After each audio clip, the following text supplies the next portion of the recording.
UPA 2 के अवतार के कार्यकाल के आज 4 वर्ष पूरे हो रहे हैं। इस 4 वर्ष में ही उनकी असफलताएं इतनी ज्यादा हैं कि उनका जो पूरा 9 वर्ष का कार्यकाल है उस फलक तक जाने की आवश्यकता हमें महसूस नहीं हो रही। वास्तव में उनके 9 वर्ष पूरे हो रहे हैं, लेकिन हम अपनी बात 4 वर्ष तक इसलिए सीमित रखेंगे कि 4 वर्ष में ही उन्होंने इतना बहुत कुछ कर दिया है कि उसी पर काफी समय लग जाएगा। हम एक लिखित हैंडआउट भी आपको दे रहे हैं और मैं और अरुण जी दोनों मौखिक रूप से भी आपको संबोधित कर रहे हैं। हम इनकी अलग अलग क्षेत्रों की असफलता की बात करेंगे। सबसे पहले मैं राजनीतिक मोर्चे की असफलता लूंगी। आप जानते हैं कि 1998 से भारत की राजनीति 2 ध्रुवों में बट गई है। थोड़े थोड़े अंतराल को अगर छोड़ें 2.5 साल के जनता पार्टी के वीपी सिंह के, तो ज्यादातर एक दलीय सरकार केंद्र में रही। 1996 में गठबंधन की सरकारें बनी 2-2, लेकिन 1998 से ये पुष्ट हो गया कि भारत में गठबंधन का युग आरंभ हो गया है। 1998 से 2004 तक एनडीए का शासनकाल रहा और उसके बाद से यूपीए। इन 2 ध्रुवों का एक एक राष्ट्रीय पार्टी नेतृत्व करती है। एनडीए का नेतृत्व बीजेपी करती है, यूपीए का नेतृत्व कांग्रेस करती है और अन्य क्षेत्रीय दल इसके साथ होते हैं।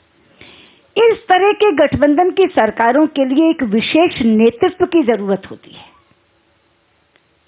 वो नेतृत्व जो व्यक्ति लीडर हो। और मुझे दुख से कहना पड़ता है कि यूपीए में doctor Manmohan Singh prime minister तो हैं, लेकिन लीडर नहीं है। और लीडर ना वो अपनी पार्टी के हैं और ना वो देश के हैं। और यूपीए का नेतृत्व बटा हुआ नेतृत्व है। आप सब साक्षी हैं इस बात के कि कैबिनेट में यूपीए के घटक दल डॉक्टर मनमोहन सिंह के साथ बैठते हैं, लेकिन अपनी किसी भी समस्या के समाधान के लिए यूपीए चेयरपर्सन की तरफ देखते हैं। अगर सरकार और संगठन में यह बंटवारा रहा होता, वहीं तक सीमित रहा होता, तो शायद देश का अनिष्ट नहीं होता उतना। लेकिन अनिष्ट तब शुरू हुआ जब कांग्रेस पार्टी और कांग्रेस सरकार के बीच वन अपमैनशिप की लड़ाई शुरू हो गई। कितने ही उदाहरण ऐसे आए कि सरकार ने कोई निर्णय लिया, वो निर्णय जनता को अप्रिय लगा, तो कांग्रेस अध्यक्षा ने पत्र लिखकर उस निर्णय को बदलवाया। 4 रुपए अगर डीजल के नाम पेट्रोल के दाम बढ़ गए, तो 1 रुपया कांग्रेस अध्यक्षा ने घटवा दिया। और ये उनकी नीति बन गई कि तिजोरी में, सरकारी तिजोरी में 3 रुपए आ भी गए और कांग्रेस को 1 रुपए की वाहवाही भी मिल गई। और जनता को ऐसा लगा कि 4 रुपए जो बढ़े थे उससे 1 रुपए की राहत मिल गई। और इसको उन्होंने एक नीति के तौर पे तैयार कर लिया कि बुरी चीजों का ठीकरा सरकार के सिर और उनको सुधरवाने का काम पार्टी के सिर। और इस पूरे का खामियाजा देश को भुगतना पड़ रहा है। ये बटा हुआ नेतृत्व देश में एक अनिर्णय की स्थिति पैदा कर रहा है। ये सबसे बड़ी असफलता राजनीतिक मोर्चे पर यूपीए की है कि गठबंधन को जिस तरह का नेतृत्व चाहिए वैसा नेतृत्व ये प्रदान नहीं कर सके। अब मैं आर्थिक मोर्चे की असफलता की बात करती हूं। मित्रों, आमतौर पर हम लोग अर्थव्यवस्था को जीडीपी, फिस्कल डेफिसिट, इनके आंकड़ों या इनकी दरों से जानते हैं, लेकिन मेरा यह मानना है कि केवल विकास दर या राजकोषीय घाटा कितना कम या कितना ज्यादा है, इससे अर्थव्यवस्था का सही आकलन नहीं होता। अर्थव्यवस्था का सही आकलन होता है वातावरण से, माहौल से, कि क्या माहौल अर्थव्यवस्था को बढ़ाने वाला है या अर्थव्यवस्था को ध्वस्त करने वाला है। और मैं इसके प्रमाण के रूप में बताना चाहूंगी कि जब एनडीए सरकार में आया था तो हमें एक जर्जर अर्थव्यवस्था विरासत में मिली थी, लेकिन चारों तरफ इतनी आर्थिक गतिविधि हमने पैदा कर दी। कहीं गांव सड़क से जुड़ रहे हैं, कहीं राजमार्ग चौड़े हो रहे हैं, इंफ्रास्ट्रक्चर प्रोजेक्ट्स लग रहे हैं कि उसके कारण पूरे देश में एक माहौल खुशनुमा बन गया और जब हमने सरकार छोड़ी तो एक बहुत अच्छी अर्थव्यवस्था, बूमिंग इकोनॉमी हमने इनको विरासत में दी, जो इनको धरोहर में मिली, और पहले इकोनॉमिक सर्वे में इन्होंने इसको स्वीकार भी किया। लेकिन यूपीए के पहले कार्यकाल में क्योंकि उसका असर था तो अर्थव्यवस्था खराब नहीं हुई ज्यादा, लेकिन अब चूंकि उसका असर खत्म हो गया तो आज जो बात है वो एक इतने निराशाजनक माहौल की है कि लोग नई पूंजी लगा नहीं रहे, पुरानी पूंजी निकाल रहे हैं। और सबसे बड़ी बात यह है कि कोई फैसला नहीं हो रहा, लोग जेल जा रहे हैं, माहौल ऐसा बन गया है, कोई अधिकारी साइन नहीं कर रहा। पिछले दिनों एक बड़े समाचार पत्र में ये खबर आई थी कि 7.5 लाख करोड़ के इंफ्रास्ट्रक्चर प्रोजेक्ट्स क्लियरेंस के लिए पड़े। ये समाचार पत्र की रिपोर्ट है। अब 7.5 लाख करोड़ के इंफ्रास्ट्रक्चर प्रोजेक्ट्स अगर क्लियर हो गए होते तो कितना एम्प्लॉयमेंट मिलता, कितनी आर्थिक गतिविधि बढ़ती। लेकिन ये जो अर्थव्यवस्था का माहौल है ये हमारे लिए चिंता पैदा करता। और इसी अर्थव्यवस्था में एक बड़ा आयाम जुड़ गया भ्रष्टाचार का। यूपीए 1 में भी इतना भ्रष्टाचार नहीं हुआ था, लेकिन यूपीए 2 ने तो इंतहा कर दी। एक घोटाला थमता नहीं, दूसरा उजागर हो जाता है, और राशि माइंड बॉगलिंग, दिमाग को बौखलाने वाली है। दूसरे घोटाले की राशि हमेशा पहली राशि से बढ़कर होती है। 70,000, 1,76,000 करोड़, 70,000 करोड़, 1,86,000 करोड़, यानी लोग जीरो लगाना भूल जाते हैं। और अगर आज मैं ये कहूं कि इतना भ्रष्टाचार पहले कभी किसी शासनकाल में नहीं हुआ तो ये गलत नहीं होगा। और इसी भ्रष्टाचार का सबसे बड़ा खामियाजा आम आदमी को महंगाई के रूप में भुगतना पड़ रहा है। इतनी महंगाई भी किसी शासनकाल में नहीं बढ़ी जितनी कि इस शासनकाल में बढ़ी है। इस अर्थव्यवस्था की असफलता के बाद मैं विदेश नीति की असफलता की बात करना चाहती हूं। आमतौर पर विदेश नीति में सरकारें सफल रही हैं क्योंकि वो राष्ट्र के हित में ही नीति बनाती हैं, लेकिन पहली सरकार है जहां हमें देखना पड़ रहा है कि मालदीव जैसा छोटा देश भी भारत जैसे बड़े देश को आंखें दिखाता है। श्रीलंका हमारा पड़ोसी देश है, अच्छे रिश्ते हैं, लेकिन हम अपने प्रभाव का इस्तेमाल करके अपने तमिल भाइयों के लिए उनकी जायज मांगे भी मनवाने में असमर्थ रहे हैं। जितने हमारे पड़ोसी देश हैं डिस्टर्ब हैं, वहां भारत को जो भूमिका निभानी चाहिए वो हम नहीं निभा पा रहे हैं। पहली बार हुआ है कि चाइना का जो इनकर्शन हमारे एलएसी पे हुआ वेस्टर्न सेक्टर में, उसको इतना समय लगा सुलझाने के लिए। और ये तो क्योंकि चीनी प्रीमियर की यात्रा थी तो वो सुलझ गया, लेकिन शायद इसके बाद और ज्यादा लंबा वो चलता, और सुलझता कि नहीं सुलझता इस पर भी एक प्रश्न चिन्ह है। इसलिए यह सरकार विदेश नीति के मोर्चे पर भी पूरी तरह असफल रही है। इसी तरह हमने राष्ट्रीय सुरक्षा का भी एक पैराग्राफ लिखा है, और महिलाओं से जुड़ी एक सुरक्षा का भी पैराग्राफ लिखा है कि महिलाओं से संबंधित अपराधों की एक बाढ़ जैसी आ गई। किसी शासनकाल में इतने केस, इतने मामले महिला सुरक्षा के नहीं आए जितने कि इनके सामने आए हैं। इसलिए हम ये हैरान हैं कि ये किस बात का जश्न मना रहे हैं। आज 4 साल में ये जश्न मना रहे हैं, किस बात का जश्न मना रहे हैं? क्या आम आदमी को दिए जाने वाले त्रास का, या जनता से किए गए विश्वासघात का, या मायूस माहौल का? चाहिए तो ये था कि 4 वर्ष के बाद आज ये इकट्ठे बैठकर विचार मंथन करते, कोई चिंतन करते और देश से क्षमा याचना करते। लेकिन वो ऐसा नहीं करेंगे क्योंकि वो उनकी शैली नहीं है, उनका लोकतांत्रिक संस्थाओं में विश्वास ही नहीं है। बल्कि लोकतांत्रिक संस्थाओं में तो मैं कहना चाहूंगी कि जो सिलसिला सीबीसी की नियुक्ति से शुरू हुआ था वो एनएचआरसी तक उसी तरह जारी रहा है। आपको याद होगा कि सीबीसी के नियुक्ति के समय मैंने विमत दिया था, डिसेंटिंग नोट दिया था, लेकिन उसके बावजूद सरकार ने उनको अपॉइंट किया जिनको वो अपॉइंट करना चाहते थे। अंततः सुप्रीम कोर्ट से वो नियुक्ति रद्द हुई। वही सिलसिला एनएचआरसी में अपनाया गया। वहां मैं अकेली केवल लोकसभा का नेता था सीवीसी की कोलिजियम में। इस कोलिजियम में हम दोनों नेता प्रतिपक्ष थे और एनएचआरसी की दोनों नियुक्तियों पर हम दोनों ने विमत टिप्पणियां दी और अलग अलग अपने अपने कारणों से, कोई पार्टी के नाते नहीं।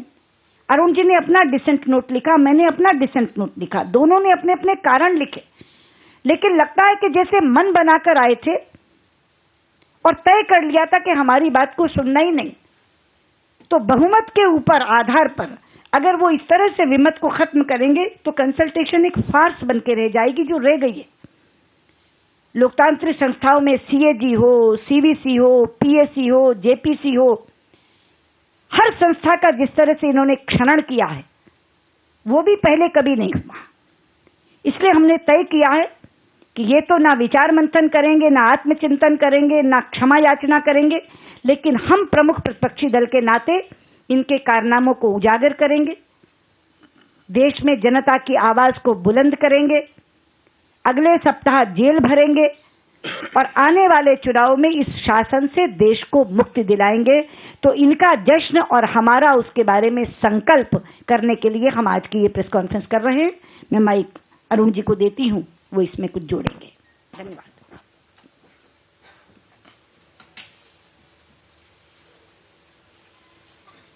ये चौथी वर्षगांठ यूपीए 2 की जो आज जश्न के रूप में मनाई जा रही है, ये एक नकारात्मक और निराशावादी माहौल में मनाई जा रही है। Never has the country scene such an environment of gloom, pessimism, cynicism and negativism. ये सब इस सरकार के इस कार्यकाल की वजह से है। सरकार में रहने का जो अहंकार होता है वो इस सरकार में पूरा है। जो प्रचार किया जा रहा है सैकड़ों करोड़ रुपए का और जो और सामग्री बनेगी,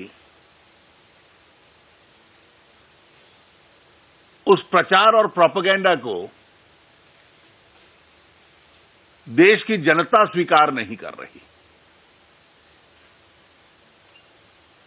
हाल में जितने ओपिनियन पोल्स आए हैं वो स्पष्ट रूप से ये संकेत देते हैं कि यूपीए की लोकप्रियता और कांग्रेस की लोकप्रियता बहुत जल्दी से घट रही है और जब तक अगला चुनाव होगा वो गिरावट कहां पहुंचती है शायद इसकी कल्पना भी कर पाना कठिन होगा। लेकिन अहंकार में चूर सरकार शायद अपने इस प्रचार और प्रोपेगेंडा को खुद ही स्वीकार कर रही है। The danger of excessive propaganda is that you buy your own propaganda. इस सरकार के साथ यह हो रहा है। कभी इतिहास में नहीं हुआ कि प्रधानमंत्री के पद को इतना छोटा और बौना कर दिया जाए। राजनीतिक मामलों में और नीति के मामलों में यूपीए चेयरपर्सन की तरफ देखते हैं, अंतिम शब्द उनका है। भविष्य के नेतृत्व के लिए किसी और की तरफ देखते हैं।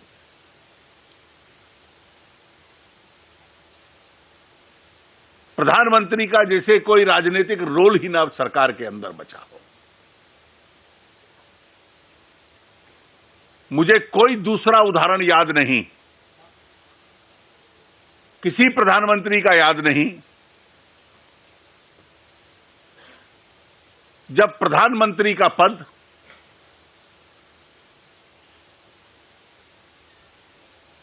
हंसी और विनोद और व्यंग के कटाक्ष उसके ऊपर आए। It becomes the target of sarcasm and humour. आज देश में यह स्थिति है। एक बूमिंग इकोनॉमी थी जो यूपीए ने विरासत में ली थी। पहले कुछ साल काम चल गया क्योंकि पुरानी नीतियों का एक प्रभाव था।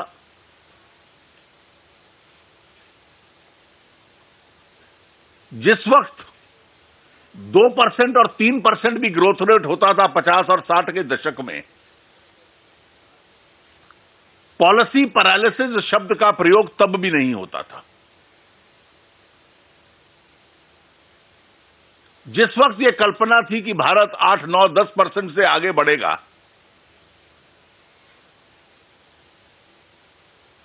उस युग में केवल ये हमने नहीं कहा, मीडिया ने नहीं कहा, पूरे विश्व के विश्लेषक जो हैं, नीति निर्माण में सरकार को लकवा मार गया हो, पॉलिसी पैरालिसिस हो गया हो, इस शब्दावली का प्रयोग करते हैं। इस सरकार की केवल एक उपलब्धि है और वो एकमात्र उपलब्धि ये है कि सीबीआई के दुरुपयोग से इसने 4 वर्ष का कार्यकाल पूरा किया है। अगर सीबीआई का रोल ना होता तो जो बाहर बैठे समाजवादी पार्टी और बहुजन समाज पार्टी इसको बचाते हैं, वो न बचाते और ये सरकार आज न होती। अभी सुषमा जी ने जिक्र किया कि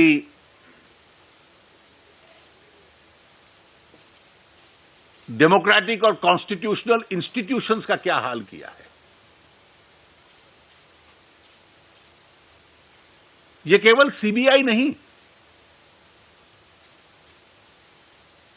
हर डायरेक्टर को आप मैनेज करें।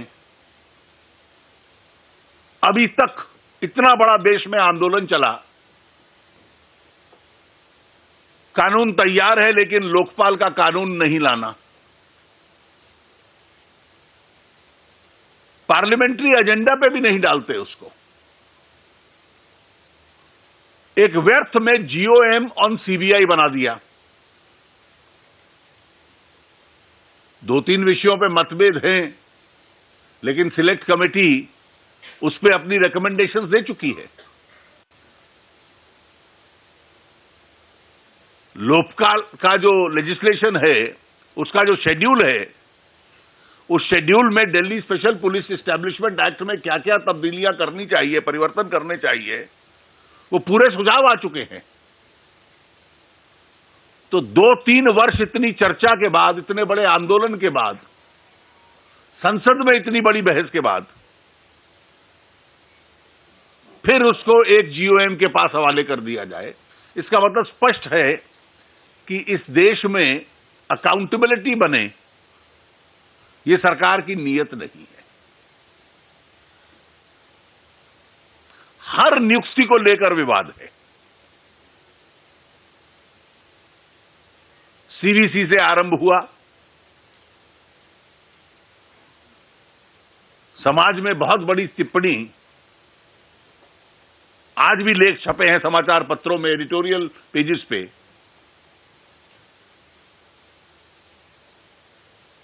कि जिनके कॉन्फ्लिक्ट ऑफ इंटरेस्ट हो उनको सीएजी नहीं बनाते, जिनके खुद ही कार्यकाल के मामले सीएजी के पास जाने हैं, वही उन पर फैसला करेंगे। तो फैसला पूर्व नियोजित हो गया।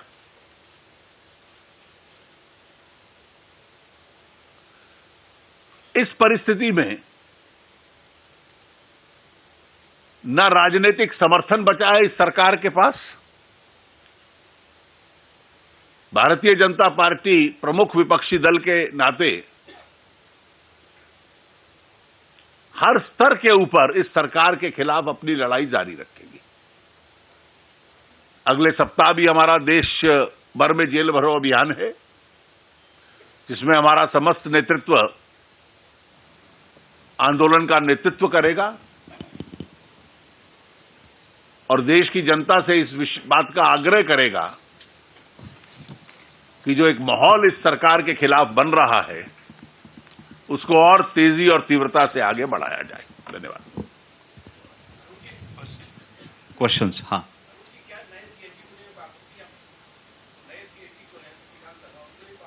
देखिए, व्यक्ति के संबंध में मैं टिप्पणी नहीं कर रहा हूं, लेकिन बहुत जिम्मेवार वर्गों से ये टिप्पणी आई है कि सरकारी खजाने का सबसे अधिक बजट डिफेंस प्रोक्योरमेंट में खर्च होता है।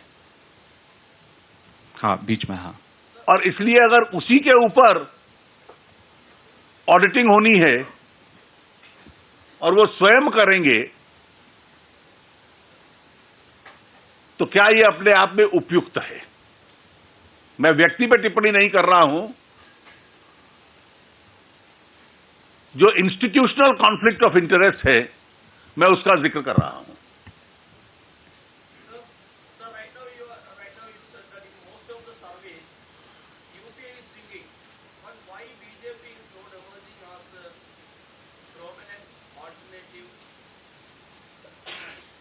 Well, most of them indicate that we are gaining, and once the momentum is on our side, we are confident that the eventual result will be quite spectacular from our point of view. Yes, the whole party is confident. The headlines today survey says that if you announce Narendra Modi's name, you will gain 30 to 40 seats. Thank you for your suggestion. Do you agree with that? Harish Lakhera जी। हाँ,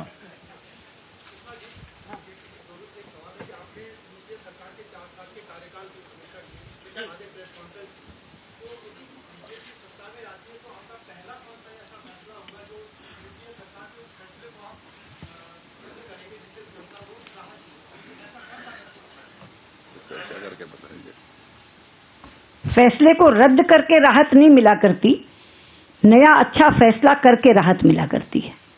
हम ऐसे अच्छे फैसले करेंगे जिससे जनता को राहत मिले। Venkat ji.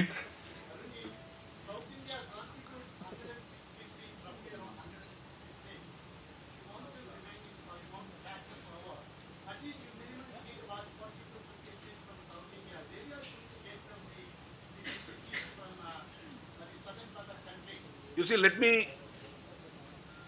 respond to your question in a different way. Sushma ji, in her opening comment, said that in the last 15 odd years, Indian politics has predominantly become bipolar. We are in an age of coalitions. But the anchor of a coalition has to be a major national party. And therefore, all political parties which occupy the non-Congress space in their states will always have to consider that they also have a major contribution to make in removing this government. People mention the word third front, though it doesn't exist today. This country has repeatedly experimented the third front. The third front is a failed idea. Last question. तो सरकार के नियंत्रण में आप आरोप लगाते हैं कि सीबीआई या सीबीसी या सीएजी वगैरह है, उसको नियंत्रण मुक्त करने के लिए क्या आपके पास कोई फॉर्मूला या ऐसा सुझाव ऐसा है कोई ऐसा कि सेशन में लाएंगे? ऐसा है, मैं आपको बता दूं, भारतीय जनता पार्टी के समस्त नेतृत्व ने चर्चा करने के बाद सीबीआई को सरकारी चंगुल से मुक्त करने के लिए जो सुझाव बनाए थे, वो श्री राजीव प्रताप रूडी, श्री भूपेंद्र यादव और मेरे नाम से सिलेक्ट कमेटी के सामने बीजेपी के प्रपोजल्स हैं। वो ऑलरेडी पार्टी की वेबसाइट पर है, नेट पर है, वो सार्वजनिक है। मिस्टर राजीव। हाँ,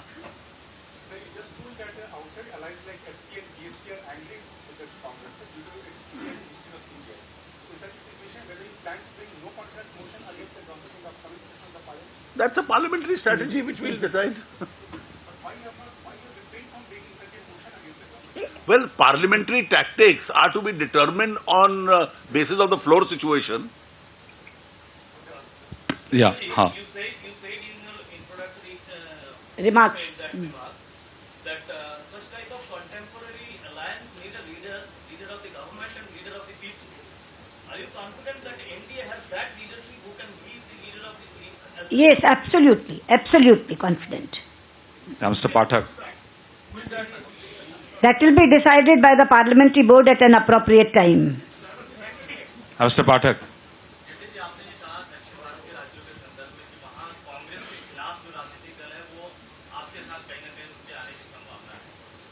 मैंने ये नहीं कहा। जो दक्षिण भारत में जो राजनीतिक दल है कांग्रेस के खिलाफ है, कांग्रेस की सरकार को मनाने की कोशिश करेंगे, क्या कुछ ऐसे राजनीतिक दलों से आप लोग बातचीत चल रही है? देखिए, अगर चल भी रही हो तो मैं यहां तो बतलाने वाला नहीं हूं। सुजीत ठाकुर।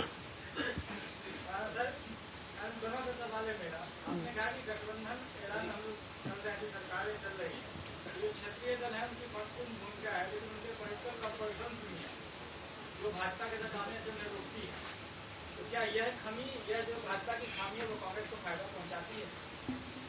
जब 1998 से 2004 तक सरकार चली थी एनडीए की, तो ये दल आए थे ना भाजपा के साथ। इसलिए ये कहना कि उनकी पॉलिटिकल कंपल्शंस है वो भाजपा के साथ आने से कतराते हैं, ये सही नहीं है। यही दल आए थे, जिन दलों के साथ आगे बढ़ने की बात है वही दल आए थे, और वो एनडीए के घटक दल रहे हैं। मिस्टर रविंदर। हाँ।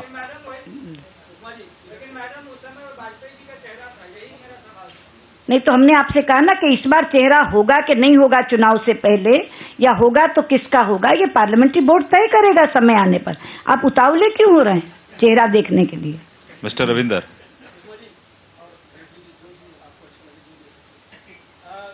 नहीं, आपको जो अच्छा लगे उससे पूछ लीजिए। आप लीजिए। 2 सवाल जुड़ा हुआ है। 2009 के चुनाव से पहले बीजेडी ने आपको आपका साथ छोड़ दिया, उसमें प्रभारी थे चंदन मिश्रा जी। इस बार भी प्रभारी बने हैं चंदन मिश्रा जी 2014 से पहले। आप एनडीए का दायरा बढ़ाने की कोशिश कर रही है। चंदन मिश्रा जी बीजेडी को कितना सक्षम होंगे अपने पाले वाले? और दूसरा, सरकार ने कहा है, सरकार के नुमाइंदे करते हैं कि हमारे पास 3 मूर्ति है, प्रधानमंत्री सोनिया गांधी और राहुल गांधी। यहाँ स्टेज पर 2 मूर्ति हमें दिखाई दे रहे हैं, तीसरा कौन? पहले एक तो उड़ीसा के एनालॉजी में मैं बता दूं, 2009 से पहले भी राष्ट्रीय अध्यक्ष थे राजनाथ सिंह जी, आज भी राष्ट्रीय अध्यक्ष है राजनाथ जी। इसलिए ये कोई एनालॉजी नहीं कि 2009 से पहले कौन था, उसका रिजल्ट क्या निकला और आज क्या निकलेगा। और बीजू जनता दल ने चंदन जी की वजह से रिश्ता नहीं तोड़ा था। और जहाँ तक मूर्ति का सवाल है, हमारी मूर्ति के बारे हम कह चुके हैं ना, पूर्व अध्यक्ष कह चुके, वर्तमान अध्यक्ष कह चुके, हम दोनों नेता प्रतिपक्ष कह चुके कि हम सही निर्णय करेंगे, सही समय पर करेंगे, अपने गठबंधन के साथियों के साथ करेंगे। वो निर्णय होगा और आपको सुनाया जाएगा। और जो मूर्ति टाइप बन जाए ना, वो नेतृत्व नहीं देते। हाँ, अखिलेश जी 1 मिनट आते हैं आपके पास। अखिलेश जी आते हैं। हाँ।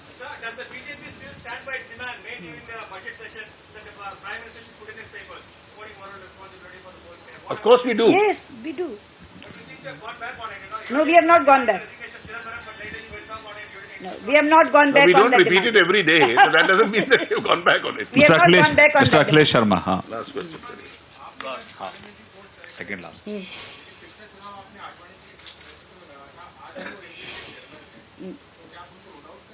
नहीं तो हमने तो कहा ही नहीं रूल आउट करने को। ये किसने कहा कि पार्लियामेंट्री बोर्ड में जब चर्चा होगी तो उनके नाम की चर्चा नहीं होगी? ये किसने कहा? पार्लियामेंट्री बोर्ड ने तब भी तय किया था, एनडीए ने बैठ के तय किया गया, वही प्रक्रिया अपनाई जाएगी। पार्लियामेंट्री बोर्ड तय करेगा, फिर एनडीए से कंसल्टेशन होगा और निर्णय 2 होंगे। पहला ये करना कि नहीं करना, दूसरा ये करना तो किसको करना, और वो सही समय पर हो जाएगा फैसला। सुमित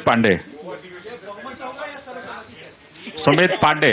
सर, हमारे यहाँ सारे निर्णय सर्वसम्मति से होते हैं, कभी पार्लियामेंट्री बोर्ड डिवाइडेड नहीं होता, उसमें कोई डिसेंट नोट नहीं होता। Yes,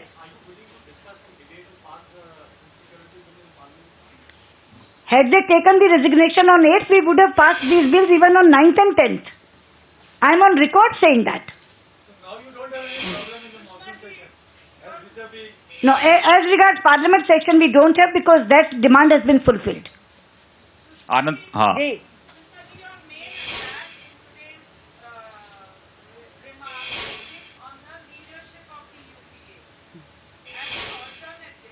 There have been questions which have come up right here. Do you have a leadership in mind, or do you realize that people need an alternative leadership before going into elections? I think I have answered thrice this question here.